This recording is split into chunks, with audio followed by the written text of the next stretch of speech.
रिश्ते में तो हम तुम्हारे बाप लगते हैं। नाम है शहंशाह। क्या इकॉनिक मूवी थी ना यार ये भी। इससे याद आया, थिएटर में एक नई मूवी लगी है, देखने चलेगा? यार आजकल थिएटर में कौन ही मूवी देखता है। वैसे भी कुछ ही दिनों में यही मूवी OTT पे आ जाएगी। यार बट ये OTT पे तो अभी ग्रो हुआ है, असली मजा तो देख सिनेमा में ही है। तभी तो लोग 1960 से सिनेमा देखते आ रहे हैं। लुक, आई एडमिट सिनेमा का एक अलग ही एक्सपीरियंस होता है, लेकिन आजकल की बिजी दुनिया में आखिर किसके पास इतना टाइम है कि स्पेशली मूवी देखने आए।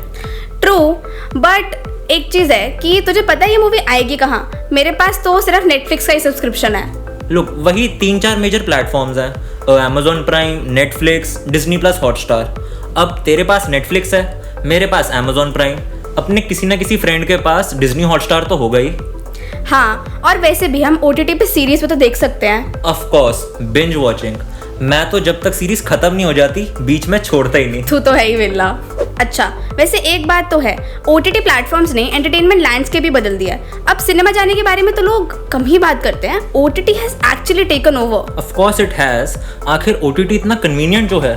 अब तुम ही बताओ, why will people go to the cinema when they can watch the latest movies and shows from their couch? भाई कन्वीनियंस तो है ही, ऊपर से इतना सारा कंटेंट है देखने को। You can watch web series, documentaries, TV shows, you name it. बस एक बार अपनी मंथली सब्सक्रिप्शन फी पे कर दो एंड उसके बाद you can watch unlimited content on OTT। और तो और मुझे लगता है कि OTT के original shows are way better than mainstream movies. तूने सही कहा, OTT की स्टोरी टेलिंग और उनकी क्रिएटिविटी ट्रेडिशनल फिल्म से काफी बेटर है। यू नो, मल्टीपल एपिसोड और सीजन्स के बाद कैरेक्टर्स काफी ऑर्गेनिकली इवॉल्व करते हैं। कैरेक्टर डेवलपमेंट में डेप्थ ऐड होती है और वो रिलेटेबल भी लगता है। और तो और OTT जो है it's available in multiple languages and genres also. तूने सही कहा, बट यार एक चीज है कि थिएटर में you get communal viewing experience, जिससे कि ऑडियो और विजुअल क्वालिटी काफी बेटर होती है। देखो, मैं तो OTT की ऑन डिमांड व्यूइंग से ही खुश हूँ। अच्छा चल, मैं तेरी फिल्म मेकिंग की नॉलेज टेस्ट करता हूँ। पूछ जो पूछना है, कोई डम क्वेश्चन मत पूछियो प्लीज। अरे मेरे को तू ये बता, आखिर क्रिस्टोफर नोलन बैंक क्यों गया था? क्यों?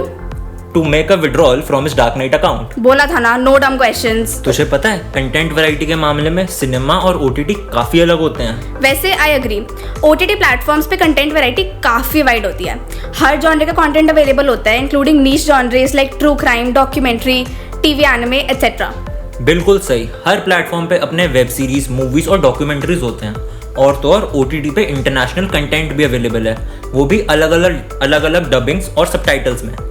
हाँ, और तो और कन्वीनियंस और एक्सेसिबिलिटी भी एक बड़ा प्लस पॉइंट है। You know, 4K, HD, 4DR सब कुछ मल्टीपल डिवाइसेस पे अवेलेबल होता है। Even binge watching is very popular. और तो और हमें इमीडिएट ऑडियंस फीडबैक भी मिल जाता है through ratings and reviews.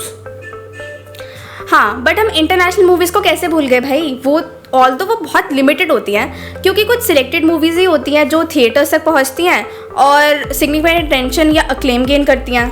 Even art houses and independent movies भी होती हैं जिनका बजट तो कम होता है but they offer a unique and experimental story.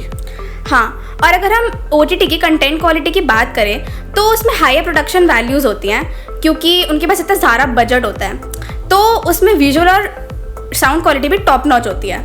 और तो और सिनेमा का थिएट्रिकल एक्सपीरियंस एकदम अलग होता है। IMAX, 4K, 3D सब कुछ अवेलेबल है। हाँ, बट एक चीज़ है, सिनेमा में रूल्स एंड रेगुलेशंस काफ़ी स्ट्रिंजेंट होते हैं ताकि उनकी क्वालिटी और इन्हांस होके आए।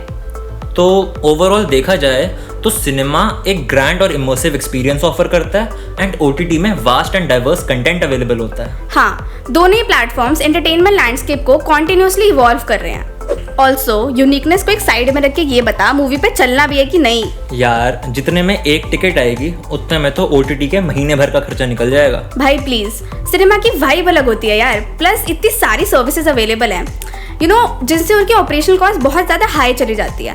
तो अब सर्विसेज चाहिए तो पे तो करना ही होगा ना। एंड आई थिंक उनका मेन सोर्स ऑफ रेवेन्यू भी तो बॉक्स ऑफिस सेल्स ही होता है। नहीं, ये उनका प्राइमरी सोर्स होता है। उनका main source of revenue significant concessions और मर्चेंडाइज से आता है। लेकिन एडवर्टाइजमेंट भी तो उनके रेवेन्यू का एक मेजर पोर्शन कवर करता होगा। Yes, you are right, but you know कोविड-19 के बाद से सिनेमा का रेवेन्यू ड्रास्टिकली फॉल हुआ था। It falled approximately around 71%। Can you guess कि OTT को ये प्रॉब्लम फेस क्यों नहीं करनी पड़ी? I guess that's because cinema had a very high operational cost but very low box office revenue. On the other hand OTT has a very low operational cost. Exactly. Also एक और reason है कि उस time पे OTT को ज़्यादा prefer किया जा रहा था क्योंकि वो इतना ज़्यादा कन्वीनियंट था, as you could watch it anywhere, any time and on any device. अच्छा, तू मुझे ये बता, तुझे पता है OTT का मेन सोर्स ऑफ रेवेन्यू क्या है? ऑब्वियसली सब्सक्रिप्शन फीस, और क्या। अरे वो तो एक पार्ट है, बट एक्चुअली OTT का मेन सोर्स ऑफ रेवेन्यू है लाइसेंसिंग, पार्टनरशिप्स और advertisements. And do you know, it is speculated that OTT का revenue will increase from $104 billion to $167 billion by 2025। Really? और इस ग्रोथ से लगता है कि OTT का फ्यूचर काफ़ी ब्राइट है।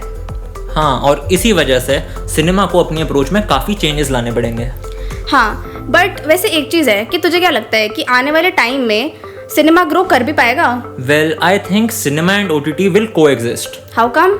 यार देख, अब अगर मैं तुझे बोलूं कि शाहरुख खान की नई मूवी आ रही है हॉटस्टार पे, तो तुझे लगेगा कि शायद उस मूवी का बजट कम हो, because we have this general perception in our mind कि जो मूवीज सिनेमा पे आती हैं उन पे better quality and better content available होता है। सो तेरे according cinema would give movies एक स्टैंड पॉइंट जिस पे दिल प्रूव देमसेल्व्स। सॉर्ट ऑफ, हाँ, कॉज वो एक बेंचमार्क की तरह एक्ट करता है। सो मुझे लगता है कि आने वाले फ्यूचर में लोग इंडो सिनेमा पे स्विच करेंगे। अब चाहे आप बड़े पर्दे पर बैठकर मूवी का आनंद ले रहे हो या घर पे कंफर्ट में OTT पे बिंज वॉच कर रहे हो, एंटरटेनमेंट तो गारंटीड है। हर मीडियम के अपने अलग ही मजे हैं। अब चाहे वो पॉपकॉर्न में ब्लॉकबस्टर हो या फिर पजामास में बिंज वॉचिंग, आपको क्या पसंद है? हमें कमेंट्स में जरूर बताएं और इस डिस्कशन को आगे बढ़ाएं। Till then, tune in for the next episode of Bucks and Banters.